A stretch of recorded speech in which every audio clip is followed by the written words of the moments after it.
Hi guys, আসসালামু আলাইকুম। সবাই কেমন আছেন? আজকে আপনাদের জন্য কি রেসিপি নিয়ে আসলাম? শুটকি চচ্চড়ি।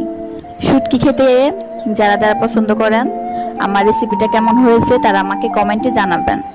আমি এখানে দিয়ে দিয়েছি তেল, পেঁয়াজ, আদা বাটা, স্বাদ মতো লবণ, কুচি করে আলু কেটে নিয়েছি।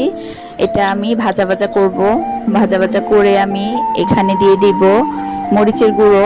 মরিচের গুঁড়ো দিয়ে এটা আমি নাড়াচাড়া করে ভাজা ভাজা করব। ভাজা ভাজা করে আমি এখানে দিয়ে দিব শুটকিটা।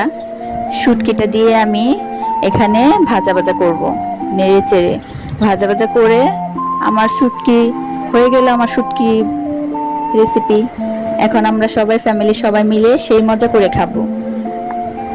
দেখেন আমরা কিভাবে খাচ্ছি, সেই মজা করে আমরা খাচ্ছি। এটা আমার এক ভাবি, শুটকির তরকারিটা এত মজা হয়েছে, শুটকি চচ্চড়িটা ভাবি অনেকগুলো ভাত নিয়েছে, বলতেছে আমি খাবো আর খাবো। দেখেন কিভাবে খাচ্ছে আমার ভাবি। এটা আমার জেঠি শাশুড়ি, সেও অনেক মজা করে খাচ্ছে। সবাই জানাবেন কেমন হলো।